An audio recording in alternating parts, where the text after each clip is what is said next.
It was a quiet night on March 8, 2014, at Kuala Lumpur International Airport in Malaysia. The airport was busy but calm, like it is on many nights. Passengers were checking in for late flights. Families were saying goodbye. Workers were moving luggage. Airplanes were preparing to leave for cities around the world. One of those airplanes was Malaysia Airlines Flight 370. The large aircraft stood at the gate, ready for a long journey to Beijing, China.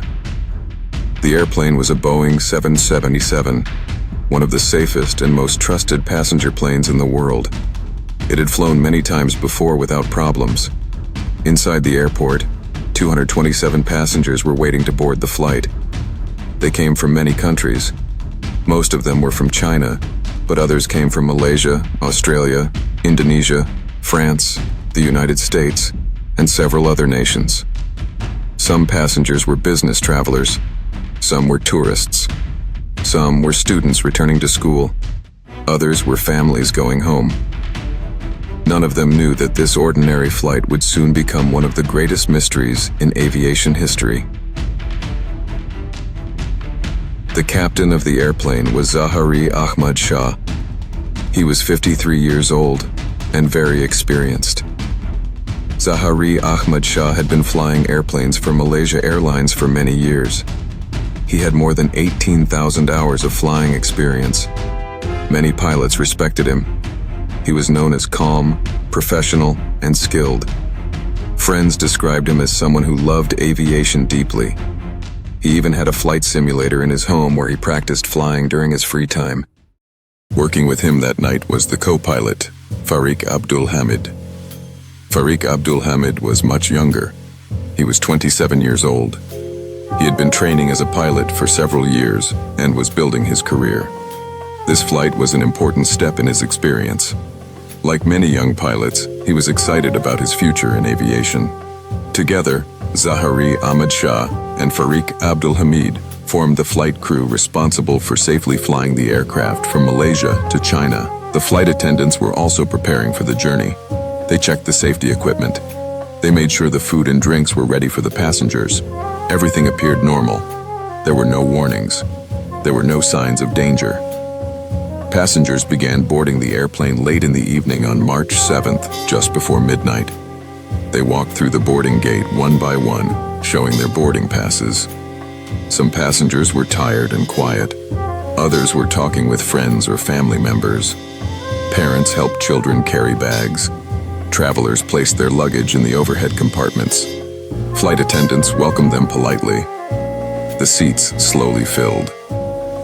Among the passengers were engineers, artists, students, and business people.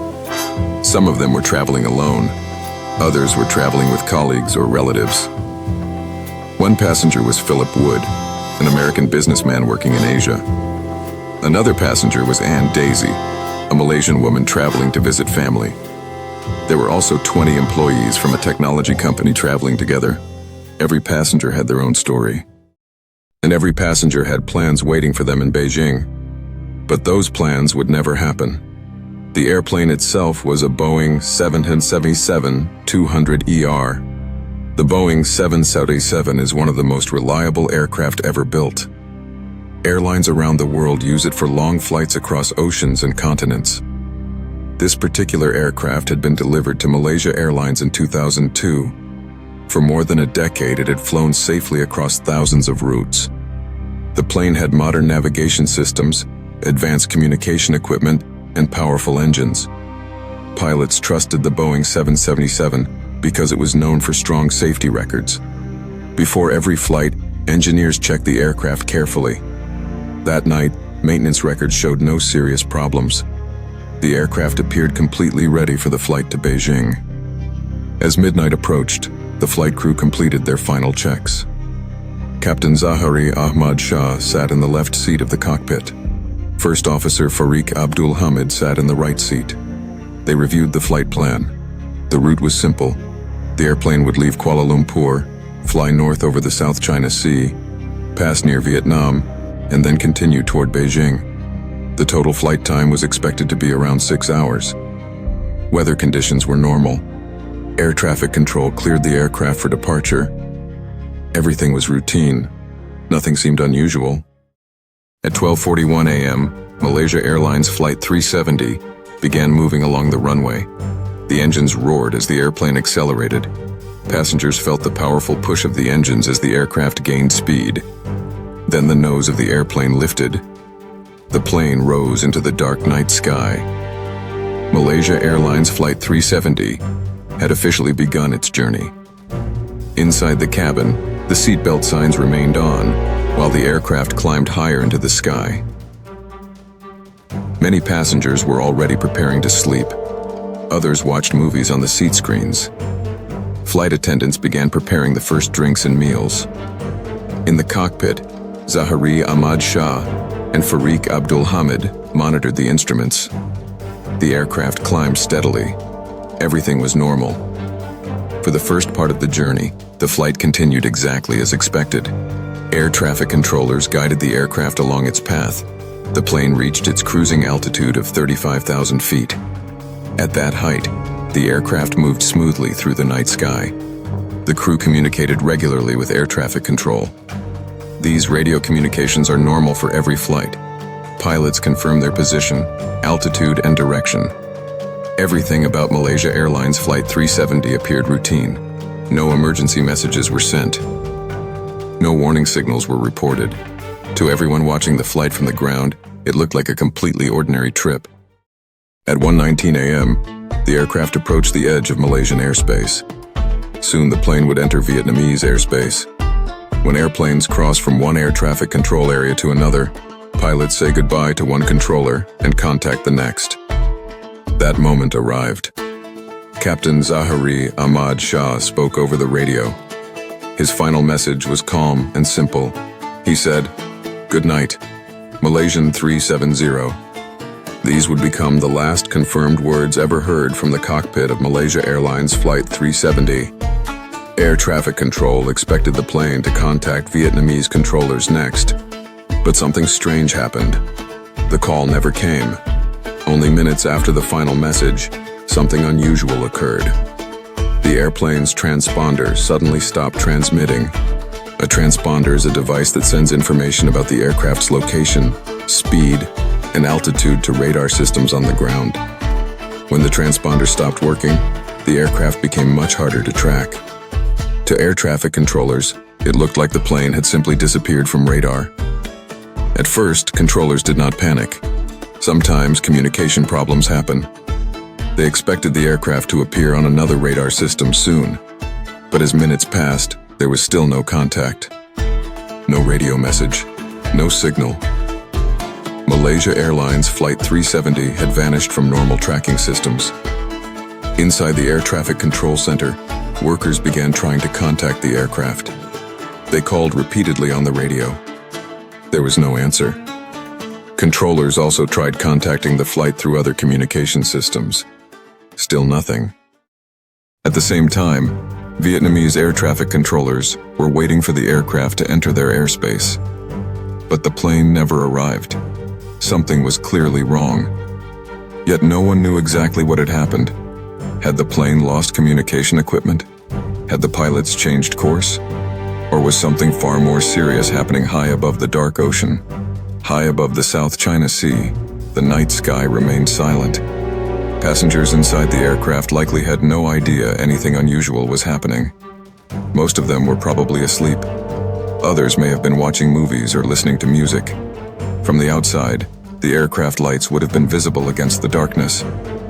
But to the people on the ground, Malaysia Airlines Flight 370 had suddenly become a mystery.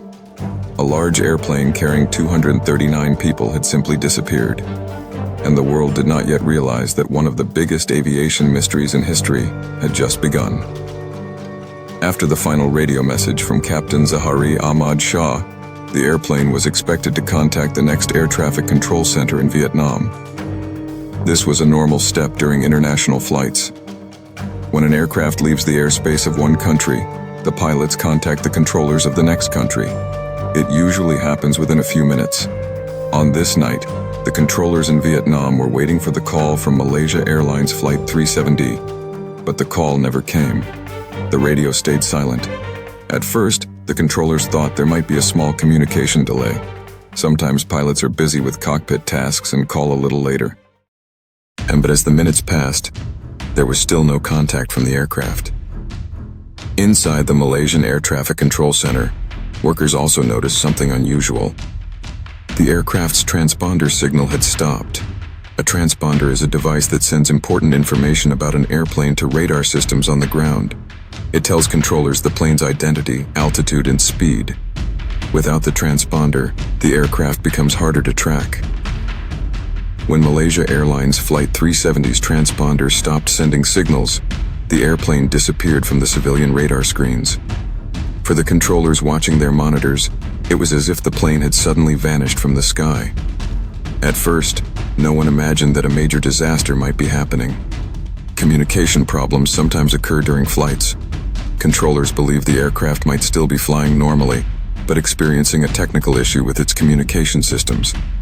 They tried to contact the plane again through radio calls. They also attempted to reach the pilots through other communication channels used by airlines. But every attempt failed. The cockpit of Malaysia Airlines Flight 370 did not answer. While this confusion was happening in the control centers, another important system was still observing the skies. Military radar systems are different from civilian radar. They can detect aircraft even when the transponder is turned off. Later investigations would show that military radar in Malaysia had actually continued to see a plane moving across the sky after the transponder disappeared. But at that moment, this information was not immediately shared or understood clearly by all authorities.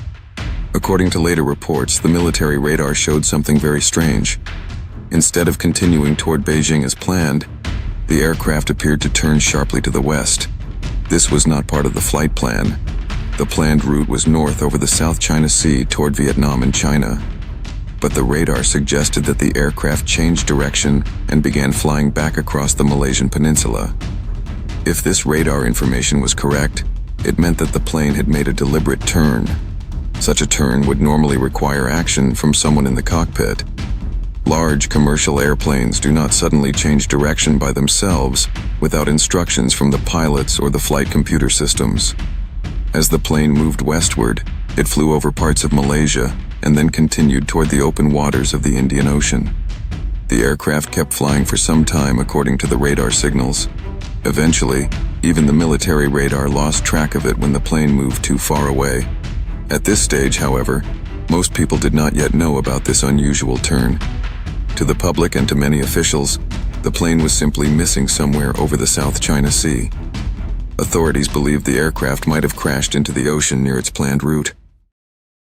Back at Kuala Lumpur International Airport, the night slowly turned into early morning. Airport workers and airline staff expected the flight to arrive in Beijing later that morning. Families of passengers were waiting at the destination airport in China. Many of them planned to welcome their loved ones after the overnight flight. They checked the arrival screens at the airport. At first, everything looked normal. The flight number still appeared on the schedule. But inside airline offices and control rooms, concern was growing. Malaysia Airlines staff began asking questions. Why had the aircraft not contacted Vietnamese air traffic control? Why had the transponder signal disappeared? Why were the pilots not responding to radio calls? Officials from the airline tried to gather information from different aviation authorities. They spoke with Malaysian controllers and Vietnamese controllers. They checked radar data and communication logs. The answers were confusing and incomplete. No one had a clear picture of what was happening to Malaysia Airlines Flight 370. At the same time, the aircraft itself remained silent. If something serious had happened, the pilots would normally send a distress signal. Modern aircraft have systems that allow pilots to report emergencies quickly. These signals can alert controllers about mechanical failures, fires, or other dangerous situations. But in this case, no distress message was received. This lack of an emergency call made the mystery even deeper. If the aircraft had experienced a sudden accident, there might not have been time to send a message. But if the aircraft was still flying, why were the pilots not communicating? As the hours passed, the concern turned into alarm. Malaysian aviation authorities began to realize that something very unusual had happened. A large passenger aircraft carrying 239 people could not simply disappear without explanation. By early morning, Malaysia Airlines officially announced that it had lost contact with Flight 370. News of the missing aircraft began spreading quickly around the world. Television networks reported that a Malaysia Airlines plane traveling from Kuala Lumpur to Beijing had vanished during the night. Families of passengers at Beijing Capital International Airport started hearing the worrying news. Many of them had been waiting calmly for the flight to arrive. But now airline staff were asking them to remain patient while authorities tried to understand the situation. Confusion, fear, and sadness began to grow among the waiting families. Some people believed the plane might simply be delayed. Others began to fear something much worse. Meanwhile, aviation experts and government officials were trying to answer the same question. Where was Malaysia Airlines Flight 370? At that moment, no one knew that the mystery was far greater than anyone first imagined. The aircraft had not simply disappeared near its planned route. According to later evidence, it had taken a strange and unexpected path across the sky. But those discoveries would come later. For now, all the world knew was this. A modern passenger airplane had vanished during a routine flight, leaving behind only silence in the night sky. And the search for answers was only just beginning. When the sun began to rise on the morning of March 8, 2014, worry was spreading quickly among aviation officials and airline staff. Malaysia Airlines Flight 370 had not arrived in Beijing, and no one had heard from the aircraft for many hours. Inside airline offices and control centers, people were trying to understand what had happened during the night. A modern passenger plane carrying 239 people had simply disappeared. Situations like this were extremely rare, especially for a large and advanced aircraft like a Boeing 777. At Kuala Lumpur International Airport, airline officials were already holding emergency meetings. Staff members from Malaysia Airlines tried to contact the aircraft again through different communication systems, but there was still no response. Normally, even if a plane loses radio communication with air traffic control, it can still send signals through other systems. In this case, however, the aircraft remained completely silent. No message came from the cockpit of Captain Zahari Ahmad Shah or First Officer Fariq Abdul Hamid. At the same time, aviation authorities in Malaysia began reviewing the radar information from the night before. Civilian radar had lost the aircraft shortly after its final radio message. Because the transponder stopped sending signals, the plane disappeared from the screens used by normal air traffic control systems. Without that signal, controllers could not easily track the aircraft's position. This made the situation much more confusing for the people trying to understand where the plane had gone. Officials also began contacting authorities in Vietnam because the aircraft was supposed to enter Vietnamese airspace shortly after leaving Malaysia. Vietnamese air traffic controllers reported that the plane had never made contact with them. They had expected a radio call from the pilots of Malaysia Airlines Flight 370, but the call never came. This confirmed that something unusual had happened shortly after the plane left Malaysian airspace. As the hours passed, aviation authorities began to consider different possibilities. One possibility was that the aircraft had experienced a sudden mechanical failure. Another possibility was that the plane had crashed somewhere in the South China Sea, which was along its planned route. Because the aircraft disappeared near that area, many officials believed the ocean might hold the answer. The Malaysian government quickly began organizing search operations. Ships and aircraft were sent to the area where the plane was last seen on civilian radar. The goal was to look for any signs of wreckage in the water. When airplanes crash into the ocean, they often leave debris floating on the surface. Pieces of the aircraft, luggage, or life jackets can sometimes be found. These clues can help search teams locate the crash site. However, the ocean is a very large and difficult place to search. The South China Sea covers thousands of square kilometers. Even with modern technology, finding a small crash site in such a huge area can be extremely challenging. As the search began, families of the passengers gathered at airports in both Malaysia and China. Many relatives had come to Beijing Capital International Airport to welcome loved ones arriving on the overnight flight. Instead of a happy reunion, they were suddenly facing uncertainty and fear. Airline staff brought the families into special waiting areas and tried to give them information. But the truth was that even the authorities did not know what had happened. Some family members hoped the aircraft had made an emergency landing somewhere. Others feared the worst. The emotional situation at the airport quickly became very painful for the families waiting for news. Meanwhile, the Malaysian government began speaking to the public about the missing aircraft. One of the key officials involved was Hishamuddin Hussein, who was serving as the Malaysian Minister of Defense. He was responsible for helping coordinate the response to the crisis. Another important official was Azharuddin Abdul Rahman, the Director General of the Department of Civil Aviation in Malaysia. These officials held press conferences to explain what little information was available. During the early announcements, the authorities said that contact with Malaysia Airlines Flight 370 had been lost during the night and that search operations had already begun. They asked nearby countries to assist in the search. Aviation accidents often require international cooperation, especially when they happen over large areas of ocean. Several countries quickly offered help. China, Vietnam, Thailand, and other nations in the region began preparing ships and aircraft to assist in the search. Because most of the passengers were Chinese citizens, the Chinese government showed great concern about the situation. Leaders in China asked for fast updates and offered support to help find the missing aircraft. Despite these efforts, the first hours of the search produced no results. Aircraft flew over the ocean looking for signs of wreckage, but they saw nothing unusual. Ships traveled across the search area, scanning the water carefully. Still, no debris was discovered. This lack of evidence made the mystery even deeper. When airplanes crash into the sea, investigators often find at least some floating materials within hours or days. But in this case, the ocean surface appeared empty.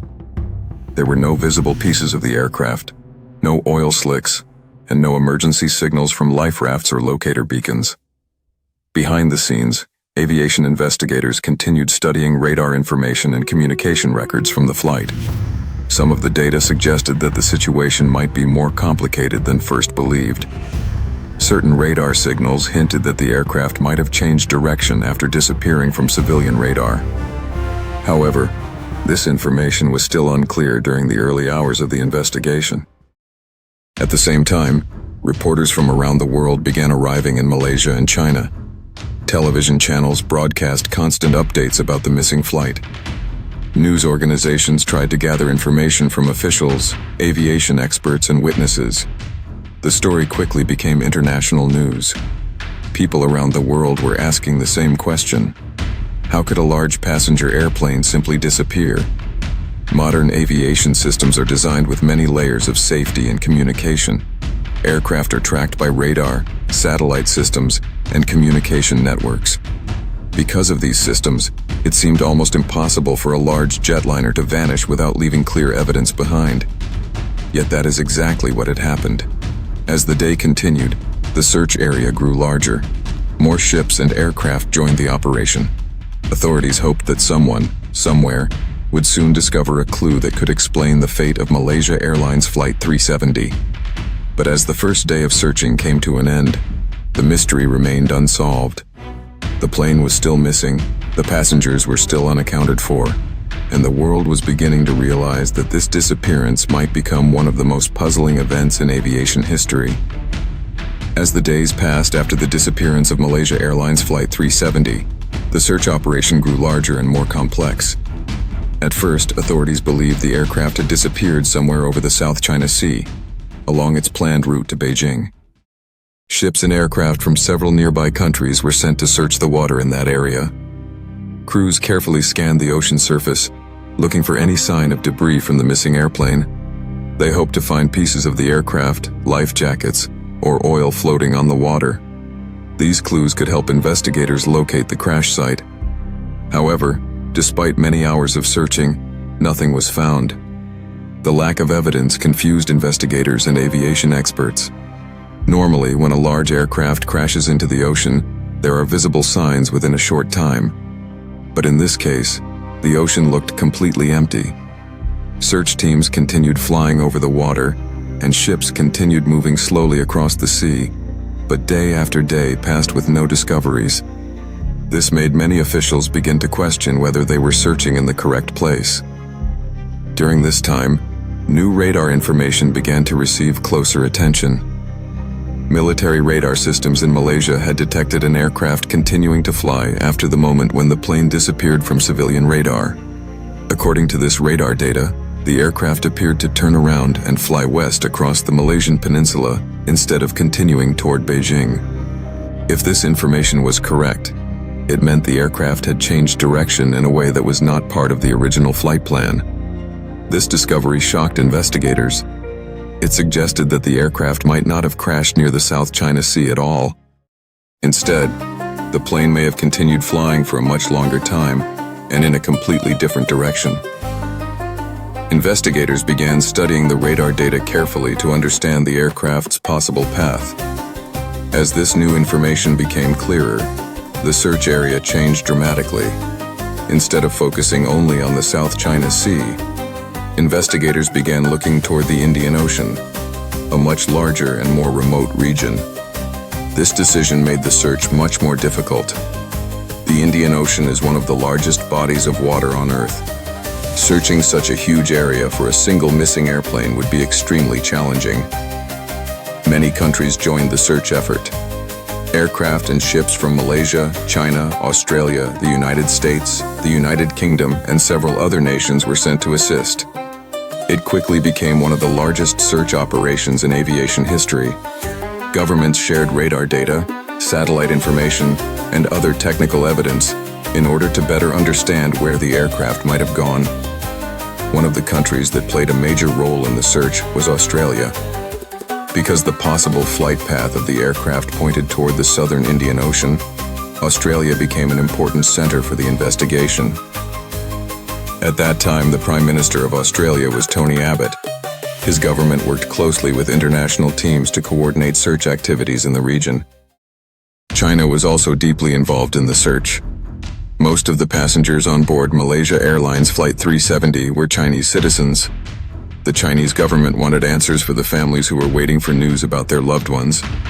The Premier of China, Li Keqiang, urged investigators to continue searching with every possible resource.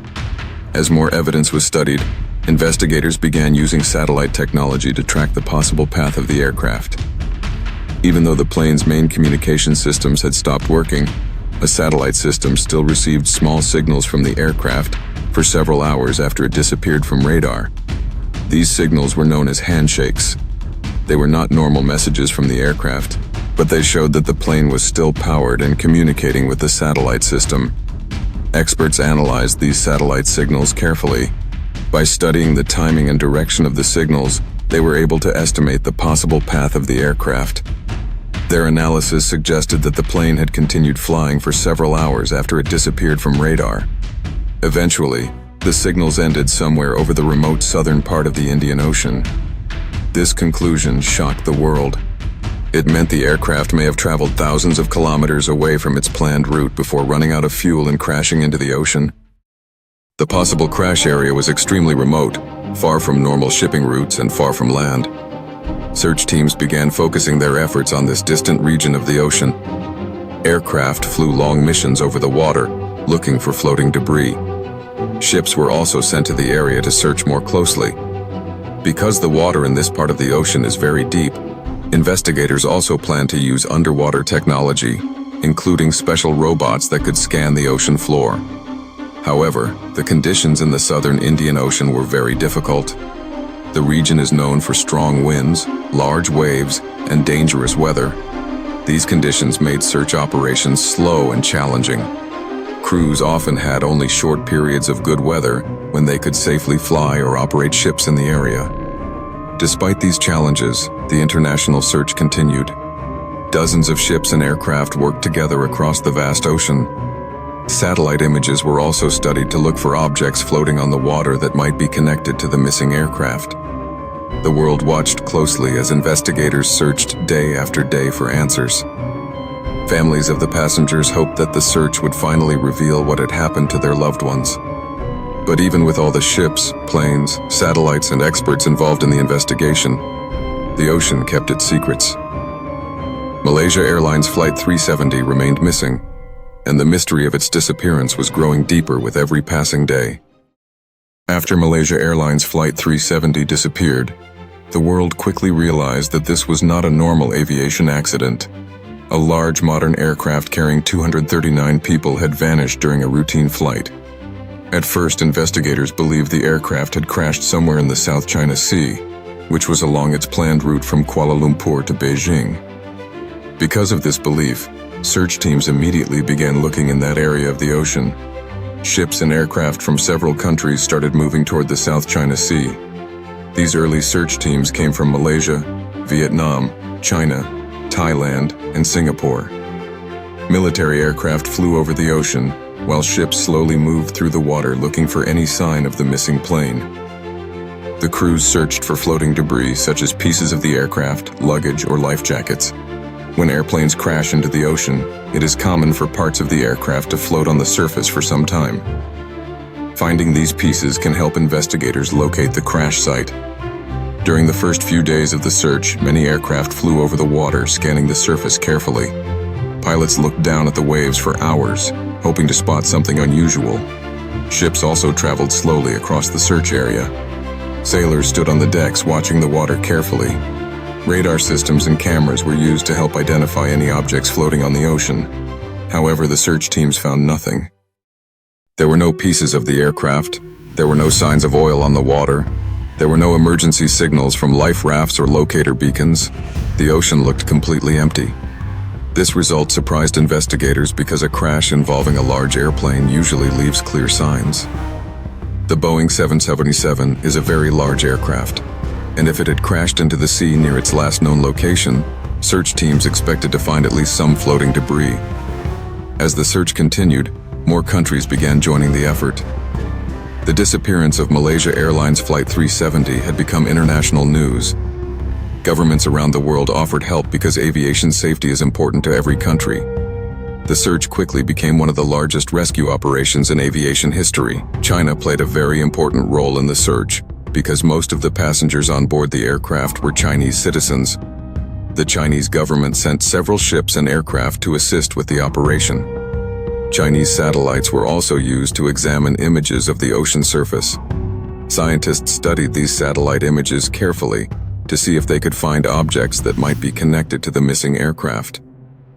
The United States also joined the search effort. The United States Navy sent ships and advanced surveillance aircraft to the region. These aircraft had powerful radar systems that could detect objects floating in the water from long distances. The United States also used satellites to gather more information about the area where the aircraft might have disappeared. Meanwhile, aviation experts and investigators continued studying all the available data from the flight. They examined radar records, communication logs, and maintenance reports from the aircraft. One important official involved in the investigation was Azharuddin Abdul Rahman, who was the Director General of the Department of Civil Aviation in Malaysia. He worked with other aviation experts to understand the timeline of events that happened during the flight. At the same time, Hishamuddin Hussein, the Malaysian Minister of Defense, held regular press conferences to update the public about the search efforts. Reporters from many countries attended these briefings. Journalists asked difficult questions about the missing aircraft and the progress of the search. However, the truth was that investigators still had very few answers. During the early days of the search, many people believed the aircraft had suffered a sudden accident. Some experts suggested that the plane might have experienced a mechanical failure, a fire, or another emergency that forced it to crash into the ocean quickly. If this had happened, the pilots might not have had enough time to send a distress signal. However, as investigators looked deeper into the data, they began to notice something strange. Military radar systems in Malaysia had recorded an unidentified aircraft flying after the moment when Flight 370 disappeared from civilian radar. This radar signal showed an aircraft moving across the Malaysian peninsula toward the west. This information surprised investigators. The original flight path toward Beijing was in the opposite direction, toward the north and east. If the radar signal really showed Malaysia Airlines Flight 370, it meant the aircraft had made a large turn and was flying away from its planned route.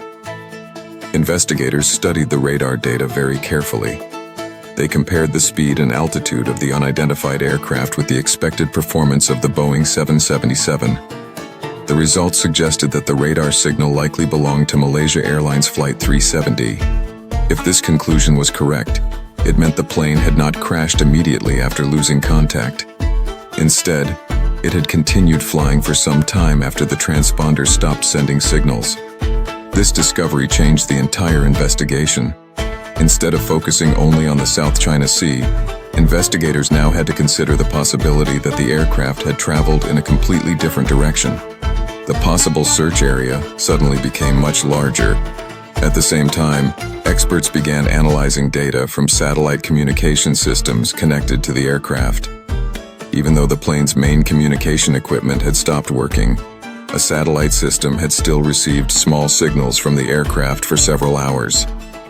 These signals were not normal messages from the plane, but they showed that the aircraft was still powered and active. Scientists and engineers worked carefully to study these satellite signals. By measuring the time it took for signals to travel between the aircraft and the satellite, they could estimate the distance between them. This information allowed investigators to draw possible paths that the aircraft might have followed.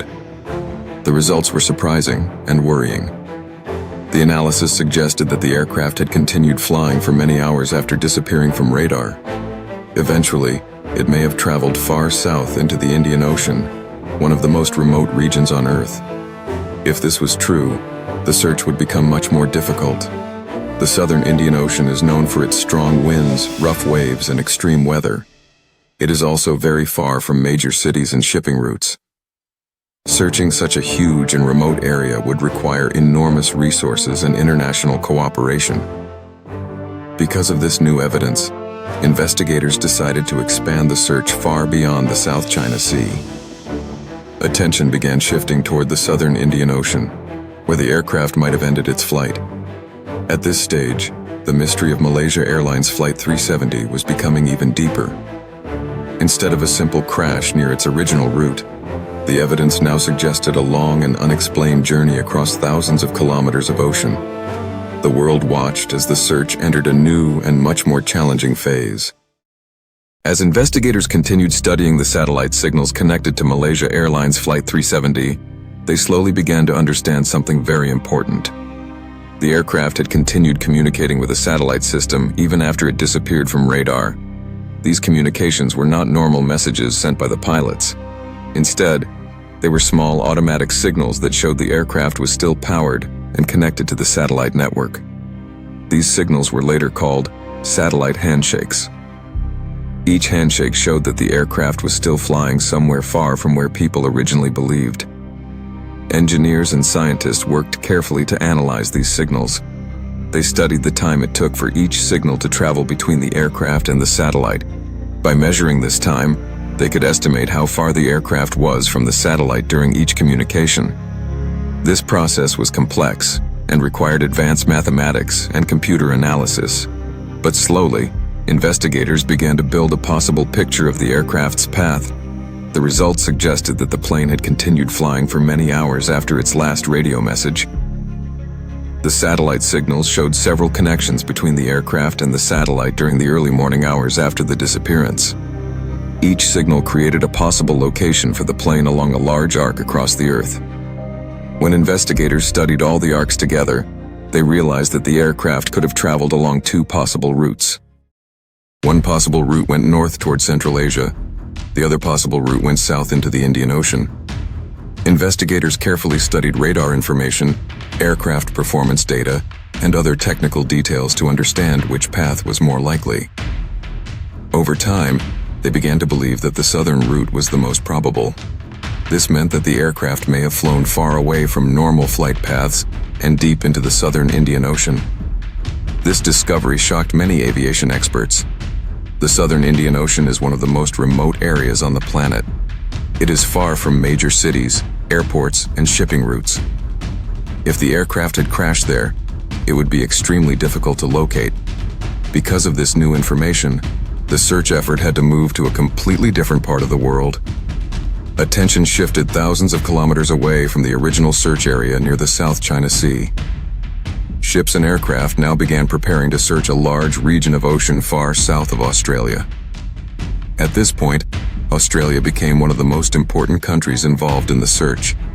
The government of Australia agreed to help coordinate the new search area in the southern Indian Ocean.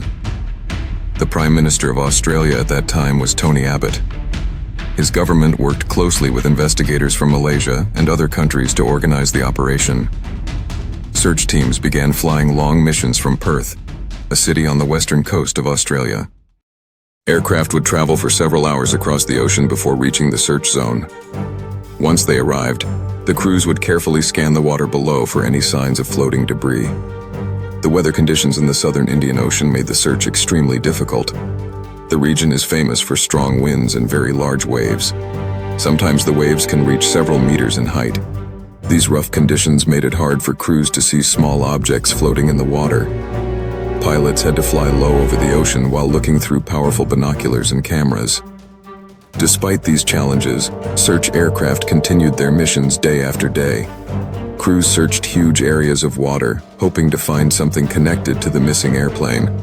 Satellite images were also studied carefully. Experts examined thousands of images to identify objects that might be debris from the aircraft. Some satellite images appeared to show objects floating in the ocean.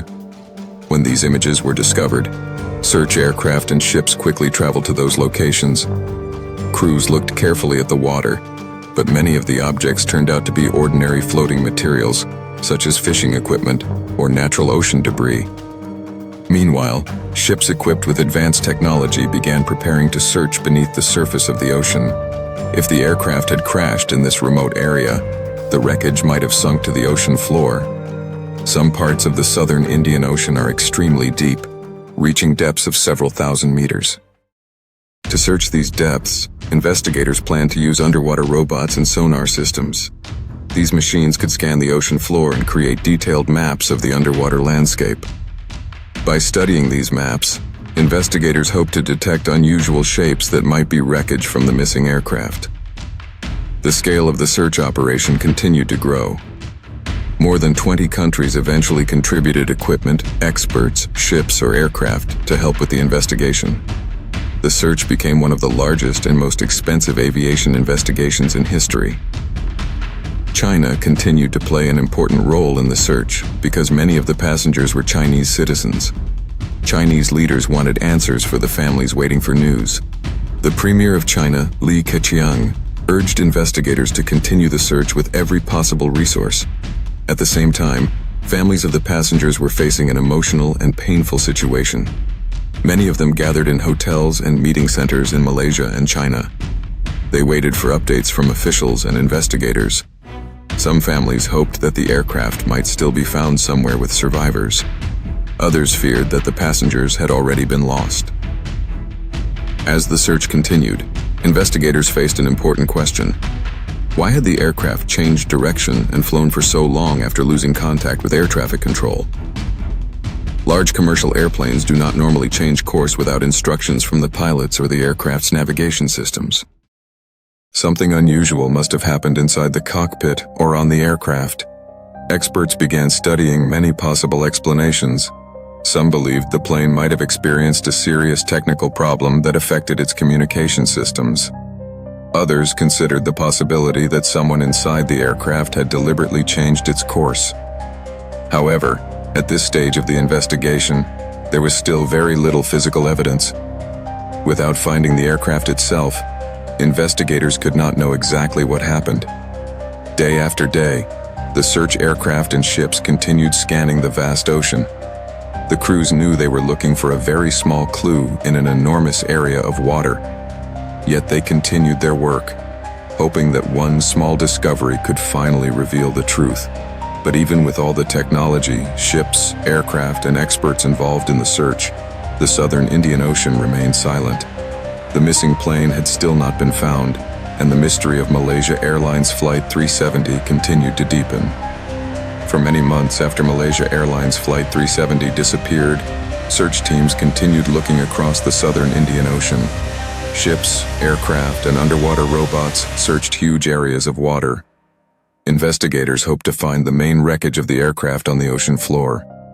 However, the search was extremely difficult because the ocean in that region is very deep and very large. Even with advanced technology, it was like searching for a very small object in an enormous space. While the underwater search continued, investigators also began watching coastlines around the Indian Ocean. Experts knew that if the aircraft had crashed into the ocean, some pieces of the plane might eventually float away from the crash site. Ocean currents can carry floating objects across thousands of kilometers over time. Because of this, investigators believe that debris from the aircraft might wash up on distant beaches. More than a year after the plane disappeared, an important discovery was finally made. In July 2015, a large piece of airplane debris was found on Réunion Island, a small island in the Indian Ocean east of Madagascar. The object had washed up on a beach, where people walking along the shore noticed the strange metal structure. Local authorities examined the object and quickly realized it looked like a part of an aircraft wing. Investigators studied the debris carefully. Aviation experts soon identified it as a flaperon, which is a moving part located on the wing of an airplane. The flaperon helps control the aircraft during flight, especially when the plane is slowing down for landing. After detailed examination, experts confirmed that the flaperon came from a Boeing 707 aircraft. This discovery was extremely important because Malaysia Airlines Flight 370 was the only Boeing 777 known to be missing in that region of the world. After further investigation, officials confirmed that the flaperon was indeed part of the missing aircraft. The discovery proved something that many investigators already believed. It confirmed that the aircraft had crashed somewhere in the Indian Ocean. For the families of the passengers, this was a painful moment. Until then, some people still hoped that the aircraft might have landed somewhere safely. The discovery of the flaperon made it clear that the flight had ended in the ocean. After the flaperon was found, investigators began paying closer attention to beaches across the Indian Ocean region. Ocean current experts studied how floating debris might travel through the water over time. Their research suggested that objects from a crash site in the southern Indian Ocean could slowly drift north and west toward islands and coastlines in the region. Over the next months and years, several other pieces of possible aircraft debris were discovered on different beaches. Some were found on the coast of Mozambique, while others appeared on islands such as Mauritius, Madagascar, and Tanzania. Each new discovery was carefully examined by aviation experts to determine whether it came from the missing aircraft. One person who became well known during this time was Blaine Gibson, an independent investigator from the United States. Blaine Gibson traveled to many beaches along the Indian Ocean, searching for debris that might be connected to Malaysia Airlines Flight 370. During his searches, he helped locate several pieces of debris that were later studied by investigators. Many of the objects found were small fragments from the aircraft. Some pieces were confirmed to be from a Boeing 777, while others were considered likely to belong to Malaysia Airlines Flight 370. Each discovery provided more evidence that the aircraft had crashed somewhere far out in the ocean. Even though these discoveries confirmed that the plane had broken apart in the sea, they still did not reveal the exact crash location. The debris had traveled very long distances before reaching land.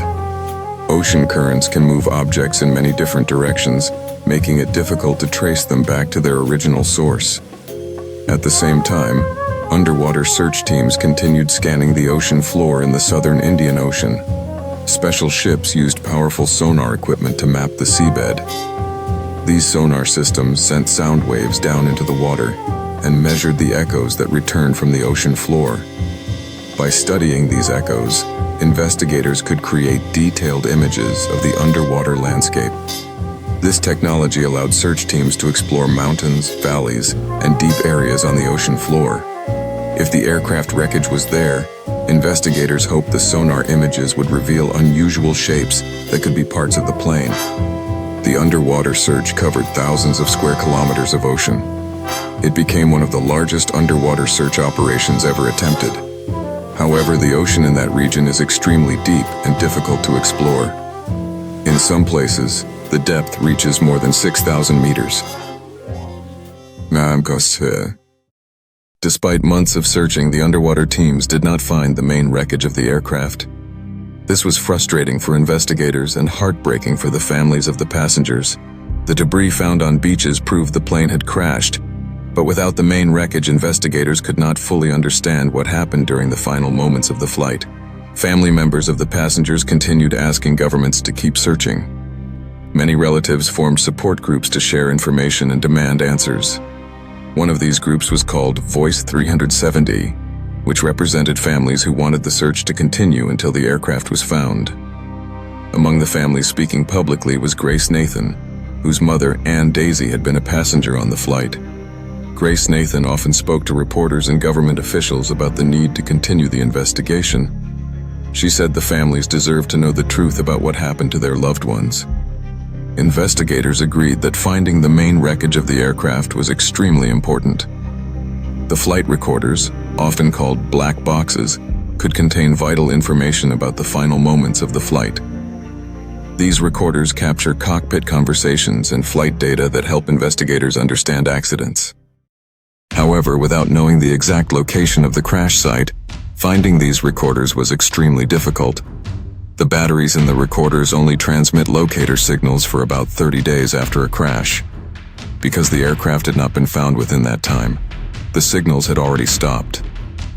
Even though many pieces of debris had been discovered along distant shores, the ocean continued to hide the main wreckage. The clues from the beaches proved that the aircraft had ended its journey in the sea, but the exact place where it happened remained unknown. The discovery of debris brought both answers and new questions. It confirmed that Malaysia Airlines Flight 370 had crashed in the Indian Ocean. Yet the biggest mystery still remained. Where exactly was the aircraft, and what had happened during its final hours in the sky? Even after years of searching and investigation, the exact cause of the disappearance of Malaysia Airlines Flight 370 remained unknown. Because the main wreckage of the aircraft had not been found, investigators could not examine the airplane directly. Without the flight recorders and the full wreckage, many important questions could not be answered. As a result, experts, investigators, and aviation specialists began discussing different theories about what might have happened during the flight. One theory suggested that the disappearance may have been connected to the actions of someone inside the cockpit. Some investigators believed the aircraft might have been deliberately redirected by a person with knowledge of the plane's systems. This theory was discussed because the aircraft appeared to make a large turn away from its planned route after the transponder stopped sending signals. Such a turn would normally require someone in the cockpit to control the aircraft. Because of this possibility, investigators examined the background of the captain, Zahari Ahmad Shah, and the co-pilot, Fariq Abdul Hamid. They studied their personal histories, work records, and communications. Authorities searched the captain's home and reviewed the flight simulator that he kept there. Investigators wanted to see if there were any signs that the pilots had planned something unusual before the flight. However, the investigation did not find clear evidence that either Zahariya Ahmad Shah or Fariq Abdul Hamid had intended to harm the aircraft or its passengers. Friends, family members, and co-workers described them as professional pilots who cared about their work. Because there was no direct proof, investigators could not confirm that the disappearance was caused by deliberate actions from the cockpit. Another theory suggested that the aircraft might have experienced a serious mechanical or electrical failure. In this scenario, a technical problem may have disabled the aircraft's communication systems. If a major electrical failure occurred, it could have caused the transponder and radio systems to stop working at the same time. The pilots may have attempted to control the aircraft while dealing with the emergency. Some experts believe that a fire inside the aircraft might also explain the events. A fire in the electronics area of the plane could damage communication systems and fill the cockpit with smoke. In such a situation, the pilots might focus on trying to control the aircraft and turn toward a safer location. However, without communication systems, they would not be able to report the emergency to air traffic control. Another possibility discussed by experts was hijacking. In this theory, someone on board the aircraft may have taken control of the plane and forced it to change direction. Aviation security specialists studied the passenger list and investigated the backgrounds of the people on board. They searched for anyone who might have had a connection to criminal groups or terrorism. After careful investigation, authorities did not find clear evidence that the aircraft had been hijacked by passengers. Security checks at the airport had not reported any suspicious behavior before the flight. Because of this, the hijacking theory remained possible but unsupported by strong evidence. Some aviation engineers also studied the flight path suggested by the satellite signals. One expert who examined the technical data was Victor Ianello, an aviation engineer who worked with other researchers to analyze the aircraft's possible route. By studying satellite information and aircraft performance data, these experts tried to estimate how the plane might have flown during its final hours. Their research suggested that the aircraft likely continued flying on autopilot for many hours after it disappeared from radar. If the pilots and passengers had become unconscious due to a lack of oxygen, the aircraft might have continued flying automatically until it ran out of fuel. When the fuel was exhausted, the aircraft would have descended into the ocean. This scenario became one of the most widely discussed explanations among aviation experts. It suggested that something may have happened inside the aircraft that prevented the crew and passengers from responding. However, like the other theories, this explanation could not be fully proven without finding the aircraft itself. Another important question involved the moment when the aircraft's communication system stopped working. Investigators believe the transponder was intentionally turned off rather than failing suddenly. This detail raised more questions about what might have happened in the cockpit during those early moments of the disappearance. As the years passed, investigators continued studying new data and reviewing the evidence that had been collected. Independent researchers, engineers, and aviation specialists around the world continued examining satellite information and radar records. Some of them proposed new ideas about the aircraft's path and possible crash location. One person who remained active in searching for clues was Blaine Gibson, who had already helped find several pieces of debris along the shores of the Indian Ocean. He believed that more debris might still be waiting to be discovered on distant beaches. Each new piece could provide more information about how the aircraft broke apart during the crash. Despite all these investigations and theories, the central mystery remained unsolved.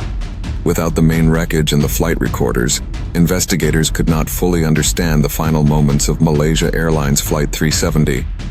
For the families of the passengers, this uncertainty was extremely painful. They wanted clear answers about what had happened to their loved ones. Many family members continued asking governments and investigators to restart or expand the search. The disappearance of Malaysia Airlines Flight 370 became one of the most puzzling events in modern aviation history. It showed that even in an age of advanced technology, satellites, and global communication systems, it is still possible for a large aircraft to vanish in the vastness of the ocean. And until the aircraft is finally found, the questions about that night will continue to remain unanswered. Many years have passed since Malaysia Airlines Flight 370 disappeared on the night of March 8, 2014, but the mystery has still not been fully solved. Investigators, governments, and aviation experts have spent years studying the evidence and searching the ocean. Even with modern technology, satellites, radar systems, and underwater robots, the exact location of the aircraft has not been found. After several large search operations, officials eventually stopped the main underwater search in the southern Indian Ocean. The search had covered a huge area of the ocean floor, using advanced sonar equipment. Special ships slowly mapped thousands of square kilometers beneath the water. These searches cost hundreds of millions of dollars and involved experts from many countries. Despite this massive effort, the main wreckage of the aircraft was never discovered. The decision to stop the search was very difficult, especially for the families of the passengers. Many relatives believed the search should continue until the plane was found. For them, finding the aircraft was the only way to truly understand what happened during the flight. Groups formed to represent the families and ask for answers. One of these groups was called Voice 370. Members of this group spoke to governments and investigators, asking them to continue the search and share information with the public. The families believed that technology and new ideas might still lead to the discovery of the aircraft. Some family members became well known for speaking publicly about the case. One of them was Grace Nathan, whose mother, Ann Daisy, had been a passenger on the flight. Grace Nathan often spoke to reporters and officials about the need for answers. She said that the families deserved to know the truth about what happened to their loved ones. Another family member who spoke publicly was Sarah Begg, the partner of passenger Philip Wood. Sarah Begg joined other relatives in asking investigators to keep searching and to continue studying the evidence from the case. Even though the official search stopped for some time, interest in the mystery never disappeared. Aviation experts, independent investigators, and researchers around the world continued studying the available data. They examined satellite signals, radar information, and ocean current patterns to better understand where the aircraft might have crashed. Some experts believed that the original search area might not have covered the exact crash location. They suggested that the aircraft could have traveled slightly farther north or south than investigators first believed. Because the ocean area is so large, even a small difference in the flight path could mean the aircraft wreckage is in a different location. New technology may also help future search efforts. Modern underwater robots and sonar systems are becoming more advanced every year. These machines can explore deeper parts of the ocean and create clearer images of the ocean floor. Some companies have offered to begin new searches using improved technology. There have also been discussions about restarting the search with private companies that specialize in deep-sea exploration. These companies have equipment designed to explore areas of the ocean that were previously very difficult to search. Even today, pieces of debris believed to be connected to Malaysia Airlines Flight 370 are still being studied. Some fragments found along beaches in the Indian Ocean continue to provide small clues about the aircraft and how it may have broken apart during the crash. Despite these clues, the most important evidence is still missing. The aircraft's flight recorders, often called black boxes, have never been found. These devices record cockpit conversations and detailed flight data. If they were recovered, they could explain what happened inside the aircraft during its final moments. Without these recorders, many questions remain unanswered. Why did the aircraft turn away from its planned route? Why did the communication system stop working? What happened inside the cockpit during those final hours of the flight? These questions continue to puzzle aviation experts and investigators. Malaysia Airlines Flight 370 remains one of the greatest mysteries in the history of aviation. The story of the missing aircraft has also changed the way the aviation industry thinks about flight tracking.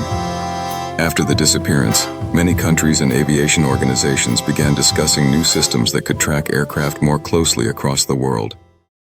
And new technologies are being developed to ensure that airplanes can be located more easily, even when they fly over large oceans. For the families of the passengers, however, the most important goal remains finding the aircraft and learning the truth. Many relatives still hope that one day the wreckage will be discovered somewhere on the floor of the Indian Ocean. The ocean is vast, but it does not keep secrets forever. One day, new technology, new discoveries, or even a small piece of evidence may finally reveal the location of the aircraft. Until that day comes, the disappearance of Malaysia Airlines Flight 370 will remain one of the most haunting and mysterious events in modern aviation. A flight that took off into the night and never returned.